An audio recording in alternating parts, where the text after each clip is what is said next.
खारीवाट से होकर जूना पांडुरना की ओर जाने वाले मार्ग पर स्थित रेलवे फाटक को अंडरपास पुलिया का निर्माण पूरा होने से पहले ही रेल विभाग ने बंद कर दिया है। अंडरपास से किसान गुजर जरूर रहे हैं, लेकिन यहां तकनीकी खामियां आवागमन में खतरे की घंटी बजा रही है। पुलिया के पास किसान की जमीन होने से विभाग के अधिकारी इस जमीन को अधिग्रहित नहीं कर पाए और एक अंधा मोड़ बनाकर किसानों के लिए रास्ता तैयार किया जा रहा है। किसानों ने अपनी आपत्ति दर्ज करते हुए कहा है कि इस अंधे मोड़ के निर्माण के बाद जान माल का नुकसान होना तय है। नमस्कार मित्रों, मैं हूं जितेंद्र अतकरे। VCN न्यूज़ पांडुरना में आपका स्वागत करता हूं। दोस्तों, हम यहां पर जूना पांडुरना रोड पर खड़े हुए हैं। आप देख सकते हैं कि यहां पर रेलवे ने यहां अंडरपास ब्रिज बनाया हुआ है किसानों को आने जाने के लिए, लेकिन जब से ये अंडरपास ब्रिज बना है तब से किसानों की मुश्किलें बढ़ गई है।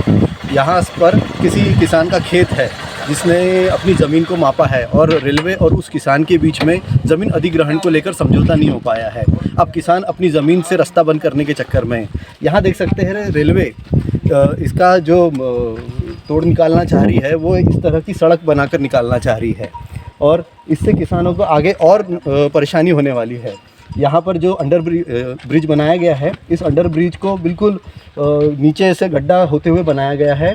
बैलगाड़ी अगर यहाँ से आएगी तो उसे चढ़ने में काफ़ी दिक्कतों का सामना करना पड़ेगा। इसी तरह बारिश का पानी भी यहाँ पर भरेगा, जिसकी निकासी के लिए यहाँ कोई व्यवस्था नहीं की गई है।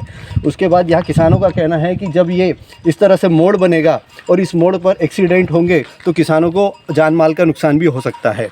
यहाँ से रोजाना आना जाना करने वाले दिगंबर भांगे, महेश कोल्ले, वसंतराव लेंडे, श्याम बारई आदि किसानों ने बताया कि पुलिया से बैलगाड़ी का आवागमन बड़ा खतरे वाला साबित हो रहा है। पिछले दिनों एक ओवरलोड टेम्पो ऊंचाई नहीं चढ़ पा रहा था, जिससे वह पीछे की ओर तेजी से उतर गया। टेम्पो के पीछे बैलगाड़ी थी और वो थोड़ी दूरी पर थी, वरना बैलगाड़ी चपेट में आ जाती और किसान की मौत भी हो सकती थी। गाड़ी की जो स्पीड है बैलगाड़ी की आपकी बहुत तेज हो गई है, कुछ हो सकता है ऐसा लगा आपको? तेज तो आती है। हाँ, और ये चढ़ने में तकलीफ होती है? हाँ, तकलीफ भर्ती की गाड़ी रहती है तब लगता है होती। और जब आप यहाँ से अपना जो फसल है वो लेके जाते हैं बैलगाड़ी में, हाँ। तो चढ़ती है गाड़ी ऊपर? नहीं चढ़ती। नहीं। गौरतलब है कि रेलवे विभाग क्षेत्रीय किसानों को आवागमन में सुविधा देने के उद्देश्य से अंडरपास का निर्माण किया है, लेकिन इस अंडरपास के निर्माण के बाद किसानों की समस्या कम होने के बजाय बढ़ती हुई नजर आ रही है। तो चढ़ने के लिए बहुत तकलीफ जाएगी और हादसा होना तय है जी। तो हम चाह रहे हैं कि इसको लंबा रूट बने और प्लेन बने, जिससे बैलगाड़ी और किसी का जानमानी हाल न हो। जी जी। और ये खेते वालों का क्या प्रॉब्लम है, ये ठेकेदार और उनका प्रॉब्लम है। हमें तो हमको तो क्लियर रास्ता चाहिए। या तो ऊपर से फाटक खुला कर दे, जब तक ये रास्ता क्लियर ना हो तब तक फाटक खुला करे। ये अभी बीते कितने दिनों से यहाँ पर ऐसी समस्या? ये करीबन 25 दिन के लगभग ना। 25 दिन पर 1 महीना हो रहा है। 1 महीने करीबन हुआ है और बहुत दिक्कत है।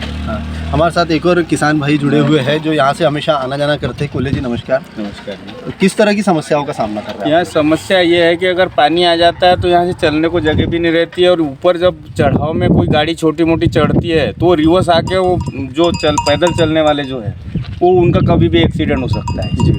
और दूसरी बात क्या है, ये टर्निंग ज़्यादा है और सामने दूसरे का खेत है, कोले का है खेत, तो वो जगह उनकी वो ठेकेदार कुछ ले नहीं रहे और यहाँ से रोड ऐसा सीधा निकाल नहीं पा रहे वो। किसानों की समस्या कम होने के बजाय बढ़ती हुई नजर आ रही है। जितेंद्र अतकरे की रिपोर्ट।